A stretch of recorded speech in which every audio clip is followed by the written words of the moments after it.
once, my ass. I'm only 4. Bonjour, Monsieur Pussycat. Cracking toast, Robert.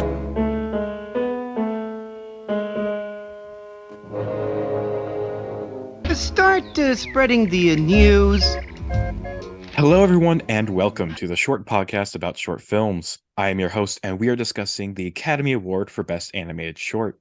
Today's episode is about the 49th year of the award at the 53rd Academy Awards, which celebrates the films of 1980. Today's guest is a frequent guest and avid listener. You last heard them discussing Winnie the Pooh and The Blustery Day among the nominees of 1968. Please welcome back Eoin Daly. Hello, Eoin. Hello. Thank you for having me back yet again. I believe this is our fifth talk? Fourth or fifth? Fourth or fifth. Yeah, because we had Winnie the Pooh, Toot, Whistle, Plunk, and Boom, Milky Way, and Tortoise and Hare. So yeah, fifth one. Yeah, it's a pleasure to have you back. You've joined the Five Timers Club, it seems. How's it feel? Yeah, bring in Steve Martin to give you your jacket and everything. Thank you. I guess for our version, it'd be Christoph. Let's fly him over to Ireland. It's not too far away from Germany, at least. Not too far. No. And you're both in EU, so that makes travel a bit easier. Yeah. But yeah, as I always ask, just remind us, what is your familiarity with the Best Animated Short category? Yeah, so my familiarity is up until this podcast became a thing, it was not at all. And as you know, and as you pointed out many times in other episodes, that I am the case subject of this podcast is making me watch animated shorts. Yeah, you are like the reason that this podcast exists. Like getting a person to finally watch these shorts and just react to them, and sure, it's like we've had, or me and Christoph have like had Ronaldo watch all the shorts, and now he's quote unquote an expert on this category too. Ooh, but it's just like, just to see you react to them in real time. Yeah. So we just, you mentioned before we recorded that you got out to 73. So what's your reaction to the category so far, or at least in that point in time, like how it's been changing? Well, I mean, I haven't, it definitely, with my last shorts, I guess I watched were the start of the 70s, and I've kind of dropped off a bit as I let you know, just due to scheduling and stuff. But I guess the changes is just like tight, like the not really Disneyfication of animation isn't in this lineup, obviously. Like it's very kind of, I mean, we'll get into it, but it feels very much like a simple story with kind of swooping animation, at least based on these three films. Yeah, which is something similar that, like, back when Disney was doing like the silly symphonies in the 1930s, it's like when I was watching a couple of these, it's just like, or one in specific, which we'll get to, I was being reminded of like the silly symphonies in terms of just the way the music interacted with the visuals and stuff, and how it was, a totally silent short otherwise, but it's just like, and I'm seeing a few of those pop back up. It's just like, because like in the 60s, as you've seen, it's just like there's a lot more, like we're introducing more like limited animation and things like that, but as we get into the 80s, there's almost a kind of return to form in sense. Like we have some holdovers from the more like spreading the wings and stuff into like the weirder stuff, but I'm starting to see more of like the kind of stuff that the Academy did really like in those early eras. And it's like and we are going to see not many, of course, but it's like we do end up getting a few like Mickey shorts coming back, and it's just things like that. And it's just interesting times. It's always interesting times in this category, but this is another interesting time. I don't know. I don't know what I'm saying. It's late for me. But yeah, ready to get into these? Yeah, no, ready to get into them. All right. So this year has only three nominees. Our first nominee and the year's winner is The Fly, directed by Frank Rofus. This is the first and only nomination for Rofus, who is a Hungarian animator and was contemporary of prior nominee Marcel Yankovic. His story is a rather standard one for this podcast. He was interested in the arts from a young age, studied animation in school, eventually finding work in Hungarian film studios, and working his way up the ladder to become a director. The Fly is his second film after The Stone, and made a few more short films before moving to Canada, but didn't work with the NFB, unlike so many people before him, but only to return to Hungary a decade later. He's still alive today, turning 77 this coming August. But what I want to talk about is what happened at his Oscar ceremony. So I want you to picture it. It's 1981. Alan Arkin and Margot Kidder are there to present the Oscar for Best Animated Short Film. They do not care at all. They plow through the unfunny banter and get straight to these nominees. They announce Frank Rofus as the winner, but an aide comes on stage and hands them a card which says that he is not here to accept the award. Margot Kidder makes the announcement and checks the winner's card again just to remind herself who actually won. And they're about to move on to the next category, but a man walks on stage, and Arkin and Kidder assume he's Rofus. He makes a speech and returns to his seat with the Oscar. This is not Ferenc Rofus. Rofus is currently in Hungary as he did not get a passport in time to go to the Oscars. This man is István Dosai, who is the head of the production company that made The Fly, but was not approved to accept the Oscar on Rofus' behalf. There was much confusion after the fact, just trying to find out who the hell Dosai was when no one was supposed to be there. Eventually, they made Dosai give the Oscar back to the Academy, who would later give it to Rofus once he got his travel permit and made his way to Los Angeles. What a fun story. Surely there won't be another awkward Oscar acceptance speech story in this category this decade. Anyway, The Fly is about, well, a fly. We are shown the point of view of a fly as it flies into a house and a person tries to kill it. Owen, start us off. What did you think of today's winner?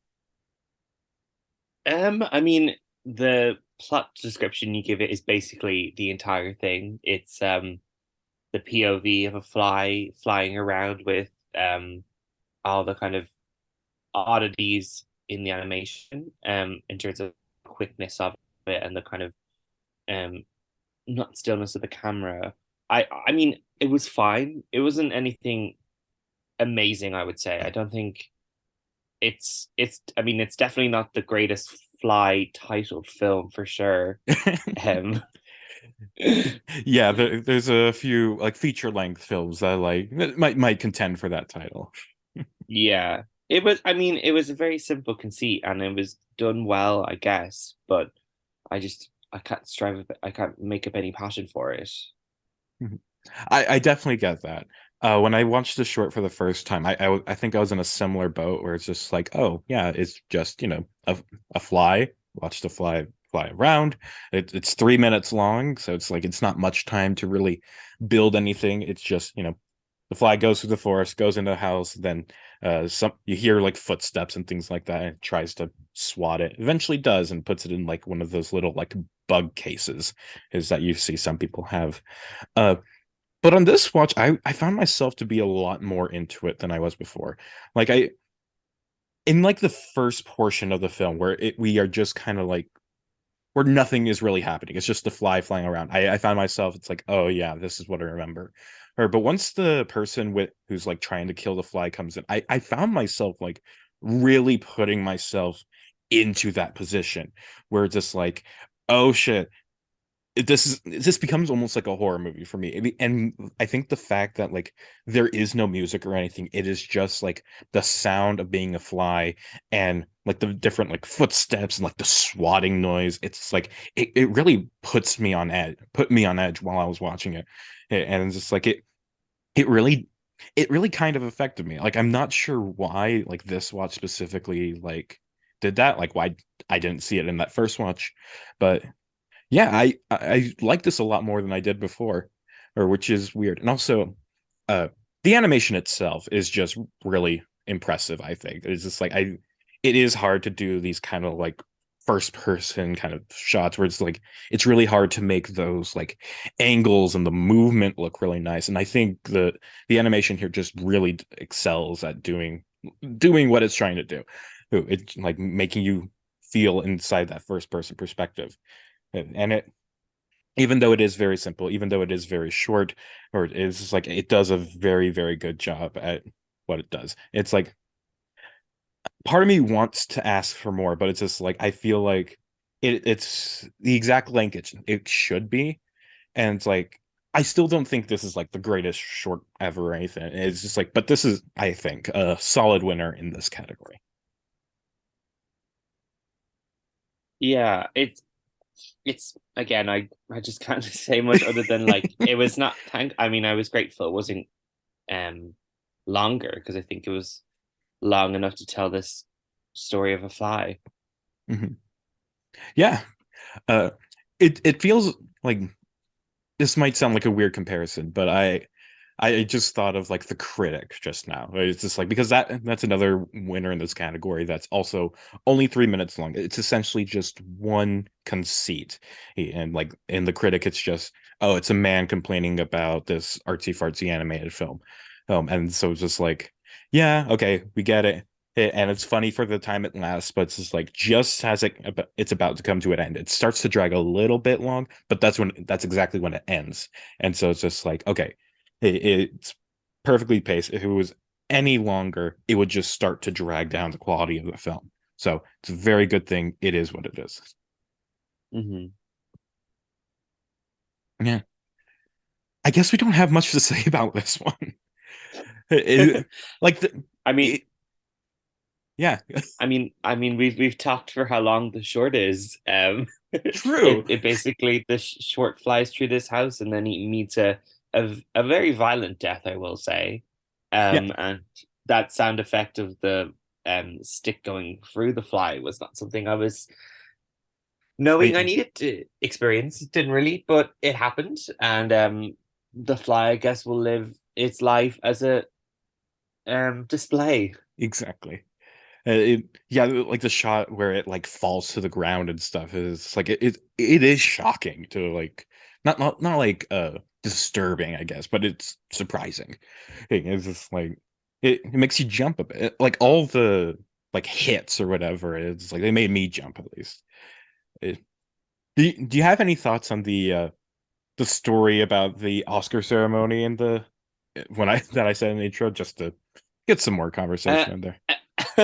I mean, I'd never heard that before, and that is definitely a wild story. I love um, moments like that for the Oscars when someone accepts the award that it isn't theirs. Someone takes over a speech like that live action short winner from like a decade ago. I can't remember that winner, but I just remember the woman taking over from the actual winner of the award. It's Yes. I love little moments like that. And the moment you talked about in the intro, just for some reason reminds me of the whole Frank Capra story from the 1930s when Frank Capra thought he won, but it was Frank Lloyd. Um, yeah, I just love moments like that, and I wish there were more off the cuff moments like that. I mean, we don't really get them that often. The last moment was definitely the wrong name being awarded Best Picture, but I want more moments like that because it just shows how stupid we all are for following this because it means absolutely nothing, but also we continue to watch it because it's fun. Hmm. Uh, the moment you're describing, I know exactly which one it was. The 2010 is best documentary short, Music by Prudence. And I just quickly brought that up on Wikipedia is like the director of the film, Roger Ross Williams, he went up to accept the speech, and then he was interrupted by the co-producer of it, Eleanor Burkett.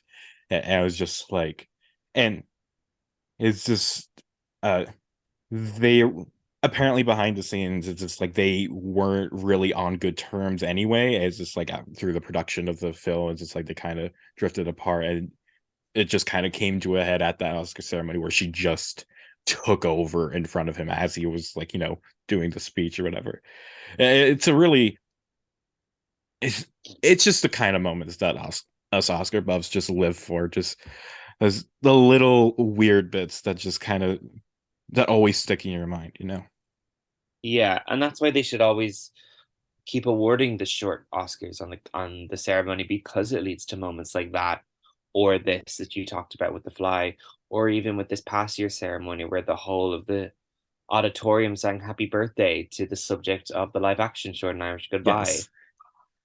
Yeah, it's just that's I think I mentioned this in a few other episodes, but it's just like that's one of the things I love about like the short categories, not just because they lead to just some very unique Oscar winners, but the acceptance speeches. It's like these are people who are more often than not like not famous names. They're probably not going to get this kind of platform ever again. And so just for a few moments, they get to be heard by millions of people. And when you get that platform, crazy things can happen. Absolutely. Yeah. Anything else about The Fly? Any other final thoughts? No, I think all my thoughts have been expressed. All It right. was an okay short. All right. So our second nominee then is All Nothing, directed by Frederick Bach. This is Bach's first nomination, but we will be talking about him again in future episodes.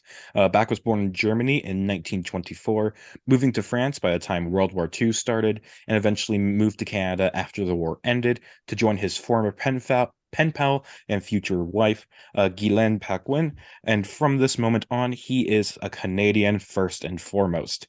However, unlike most Canadian animators, he also does not make his career through the NFB, but rather through the CBC, or rather its French language branch, Radio Canada, whom he partnered with throughout his whole career.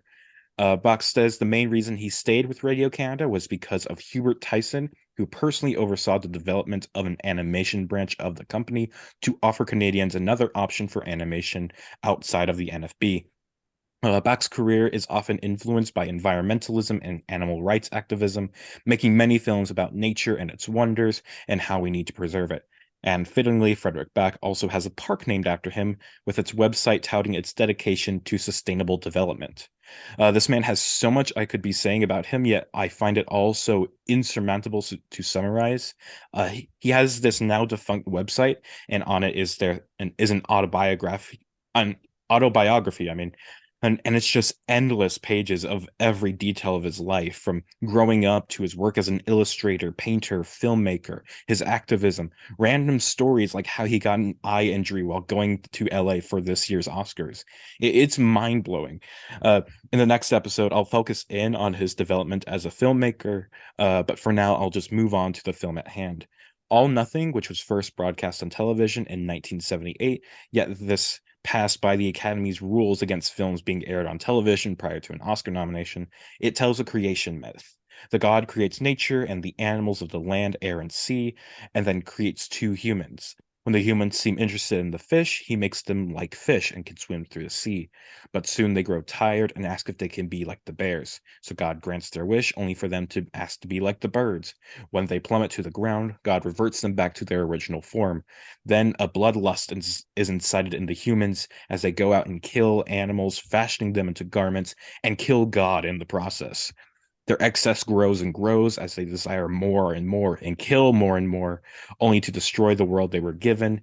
And only once they renounce their material things do they return to the paradise they once had. So yeah, Frederick Bach's environmentalism is very clear in that. Uh, and so apparently I looked back at my rating for this one for my first time I watched it, and I did not like this, apparently. Yeah, I didn't leave a review or anything, so I'm not sure my exact thoughts, but it's just like I loved it this time.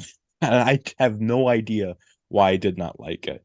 And it's like, of course, as that a plot description sounds, it's like it is a very basic kind of creation myth kind of thing that we're telling here, but I just found that the way it was told, like first the animation is beautiful, the music does really well, and I really like the part of it where it is like where it's like God turns the humans into different kinds of creatures just to like try and satiate them, but they're never satisfied. I think that's a interesting twist.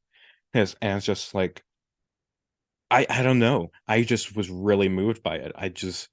it it really just uplifts what could otherwise be a simple, tired, or like, oh, men are bad kind of story. Hey, but it just, I I just thought it was totally beautiful. I was totally moved. How about you, Owen?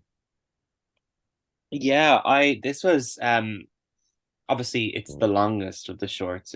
When we're going into it, I was like, I wish it was 3 minutes just because it's short and let's like keep it short. But yeah, this, I mean, it started off as this kind of beautiful creation of everything, whether it was the animals and then the humans living in their different environments, and then it just quickly went off the deep end into like this really violent and really kind of unexpected thing. I did not know what was going to happen the whole time, and it really kept me invested. And even though I found a lot of the images, especially me, especially being a vegetarian person, a lot of the images of animal deaths and sort of Mhm. animal cruelty quite hard to watch, but it was animated so incredibly so that it kind of kept me going. And then once it reached its conclusion, it all sort of came together in a satisfying way that I really enjoyed this. Mhm. Yeah, that like second half or whatever, where it's just like watching humanity just kill and kill and kill and fashion like the garments made of the animal skins and whatever. It really does like kind of pound that message in. It is like, this is horrible, this is awful. Well, and it's just, it is almost horrific to watch. Just especially like they do get to a point where it's just like they're literally like clubbing the baby seals and whatever. Or it's a lot. Frederick Back was not messing around. But yeah, and that final sequence where it's just like they finally like real where first of all you see like the world empty. Yeah, it's just like man realizes their how they faltered. And it's just like that ending. It's like where first of all it is like the most beautiful sequence of the film, where it's just like you see like them getting rid of the animal skins or whatever, and you see like nature kind of reborn out of that. But also just the idea that like that won't happen in real life. The fact that it's just like we can't just magically undo the harm that we've done to the environment. And it's just like I think that's kind of intent. That's what Back intended with it, where it's just like he does include this fantastical, romantic kind of ending thing, but it's just meant to kind of contrast with the harsh realities of, you know, the harsh reality we live in. You know? Mm. Yeah, no, it definitely kind of showcases how maybe the story that like you're kind of fed about how the world was created um is a bit more darker than you maybe should think it is. That a lot of people don't think it is. Like there's such a fanciful way that people think of the world of, oh, it was created in 7 days and nothing bad happened, and this is just like kind of somehow. I mean, we'll talk about it with the next short. This manages to showcase the history of the world while having a bit more time, but in such a better way. It sort of shows how a lot of the world was created on the backs of murder and torture and Mhm. bad things. Yeah, it's just like the film doesn't go through it, but you know, just the way we've treated other humans, it's just awful. There's a lot of awful stuff in history. Yeah. But yeah, this was just a fantastic, fantastic film, and I'm glad I made this podcast and watched it so I could really appreciate it for what it was. And I'm really excited to go and watch Frederick Back's other films, not just his other nominations and rewatch those, but I feel like I'm probably going to want to like watch his entire filmography just so I could get a better grip of him as we discuss him more and more in the future episodes. So it's just like, yeah.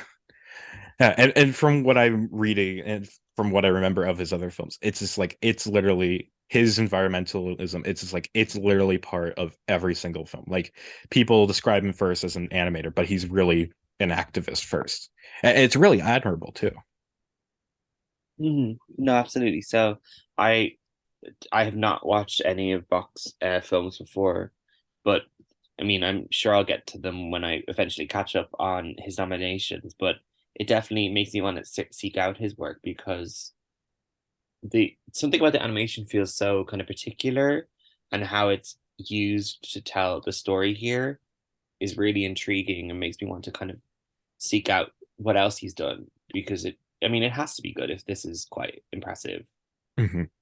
Yeah, it's like his other nominees are Crack, Mighty River, and Man Who Planted Trees, and that last one is often regarded as like one of the greatest animated shorts ever made. Like it's there's this list of like the top 50 animated shorts as ranked by animators or whatever it's called. Well, then that one is placed on there. I think it's priced pretty highly. But not to spoil that episode. I'm not the biggest fan of Man Who Planted Trees. But Crack and Mighty River are both great ones. And Hmm. but yeah, and whenever I get around to his other films, I'll make sure to mention on the podcast somewhere what I thought of those.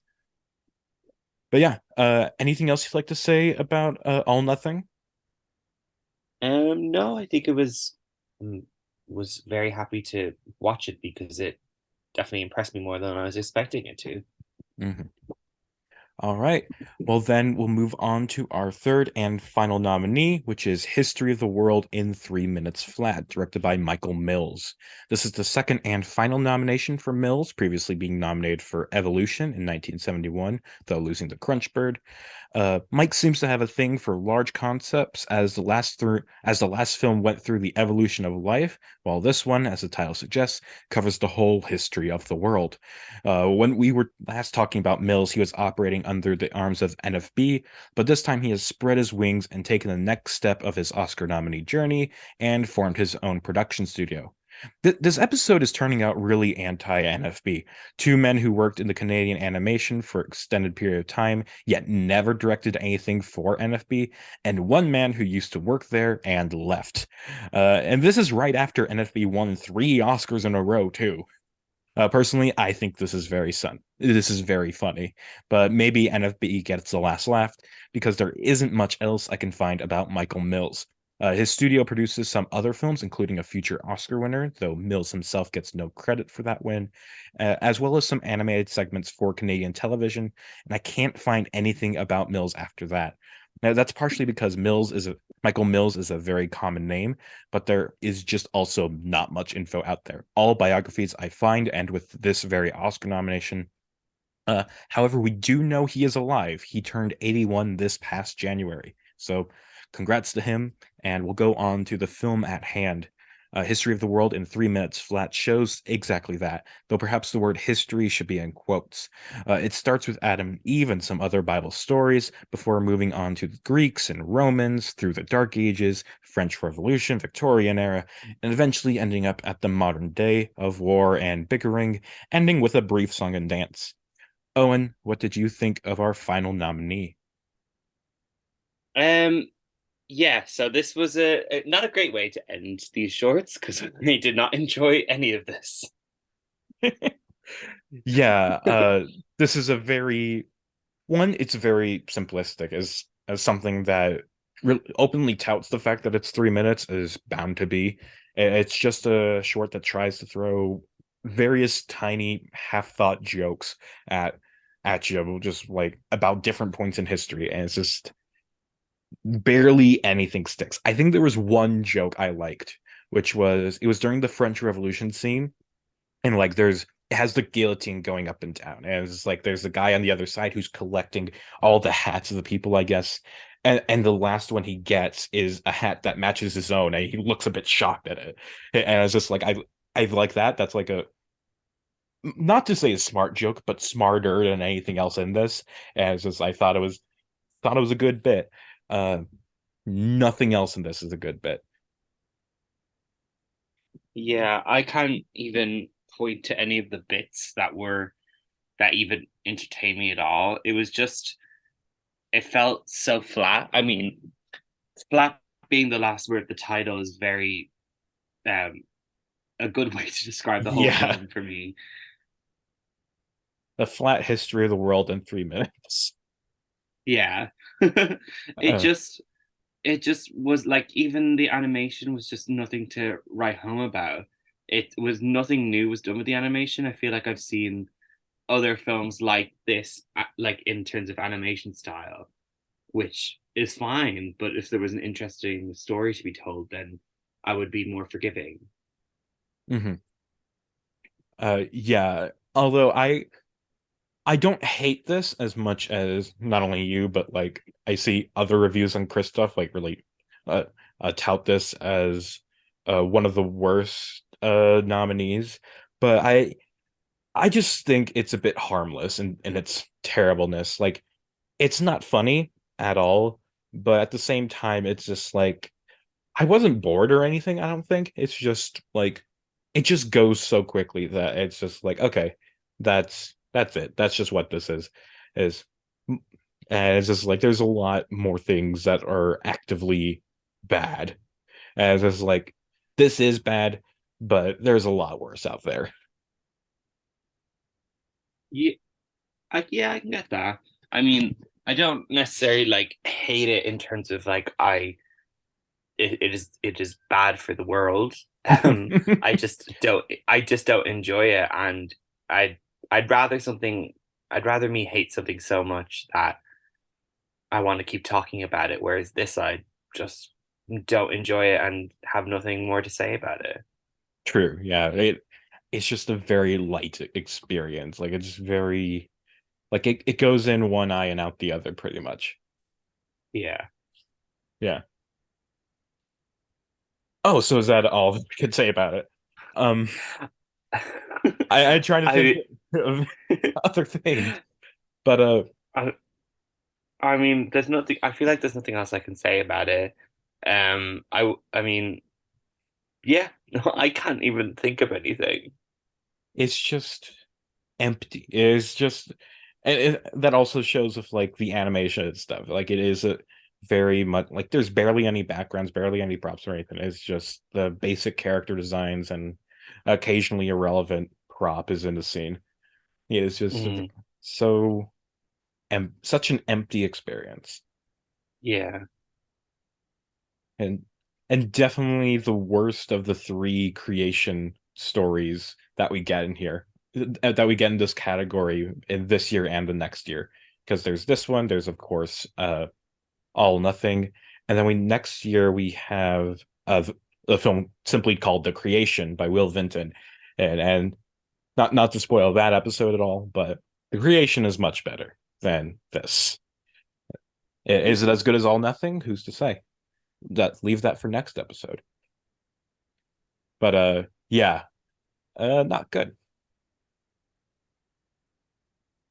Any final no. thoughts? Anything else you'd like to say? Anything that comes to mind? I mean, who knows? We'll see where it ranks in these three films. Yes. So yes, we've gone through and talked about these three nominees. We'll move on to our ranking section. And something tells me that we're going to have the exact same ranking. But Owen, start us off. What do you think? Oh, what's your number three? So my number three is unsurprisingly so, History of the World in 3 minutes flat, or as I think we can retitle it, Flat History of the World in 3 minutes. Yes. Uh, Same here. It's my also my number three. It's just bland, forgettable. Nothing throws a lot of jokes that just are nothing. Maybe this one should have been called All Nothing instead. Who's to say? Uh, and that one was History of the World, though quite a bit longer than 3 minutes. Mhm. But yeah. What's your number two? My number two is The Fly. While I thought it was good, I just, as a winner, I don't fully understand. Uh, my number two is The Fly. I think I do understand it as a winner, although like I definitely actually I'm trying to think. Let's just go through this now. It's just like why do we think The Fly beat All Nothing and well History of the world, that just lost because it's not good. But why do we think The Fly beat All Nothing? Because I'll just say right now, The Fly is my number two, and All Nothing's my number one. So what do we think The Fly did that like All Nothing didn't do, or like what's going on in Academy's mind here? I mean, maybe the title, they were a bit, it sounds, maybe the title sounded a bit more intriguing than All Nothing. Um, maybe some voters thought they were voting for the 1950s film, The Fly. I know this is a short category, but some voters just don't know things. Maybe that was a reason. Um, maybe maybe someone got annoyed by Fly that day and was very happy with the ending of this. So those are my three reasons. I don't know if you have any others to why it might have won, beaten All Nothing, which I agree is also my number one of these shorts. Yeah, it's just like All Nothing tells a beautiful story in beautifully animated way. Uh, I think maybe The Fly is viewed as a bit more impressive in terms of its animation, like putting you in that perspective and all that. But like All Nothing is, I would consider the more visual experience. It's just, oh God, it's just gorgeous to look at. But I don't know. Oh, it's just like, yeah. Uh, maybe instead of like The Fly being exceptionally better, maybe they were turned off by how like dark that All Nothing was. And it's just like this was we were headed into the Reagan era, which was very much like anti a lot of environmentalism and things like that. A lot of good things in the world. And so something that would criticize like humanity and consumerism is the most popular message at that time. Uh, so maybe uh, The Fly, just a bit more generic, that it appease to their sensibilities. It's just like, huh, it's a fly. I know what a fly is. Or maybe it's just like all Nothing is a movie about humans, but The Fly really puts you in someone else's shoes. It's just like, wow, it must be really hard to be a fly. Get killed so easily. Who's to say? But yeah, that's our ranking. We had the exact same ranking: History of the World, then The Fly, then All Nothing. What a year this is! What a Yeah. Yeah, the total runtime of the three shorts is like barely 15 minutes, I think. Like I forget how long All Nothing is. Like I don't think it reaches 10 minutes. Uh but yeah. Uh Before we end our show, are there any final thoughts you'd like to share, Owen, or anything you'd like to promote? Um, I I'm glad to have seen All Nothing. I could imagine myself returning to it, even though it was hard to watch in the middle half of it. In terms of myself, as always, you can find me on my Twitter at just my name, Owen Daly, but Daly with an I, where I talk about film. At the moment, I'm going, since it is Pride Month in June, I'm making a thread of queer performers throughout history and just like highlighting a favorite work of theirs for me. And also, I'm continuing my 365 film recommendations for the year. I'm on, as of this day 167, having just posted Sunday Bloody Sunday in honor of recently deceased Glenda Jackson. But yeah, that's what I'm up to at the moment. And again, thank you for having me on. Thank you for coming on, and those of you listening out there, please give Owen a follow. They are a lovely presence.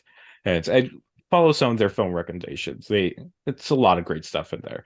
And a lot of those performances are ones I definitely agree with. And rest in peace, Glenda Jackson. Like this is gonna come out on July 6th, so like 20 or so days after she passed away, but still, it will be she is a massive loss to the film community, to theater community, to fucking British politics because she was an MP at one point. It's just like Yeah. rest in Do you peace, Glenda.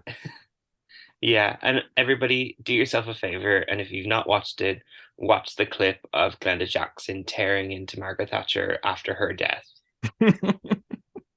And no one's doing that for Glenda. We'll say that. No one's tearing into her. No.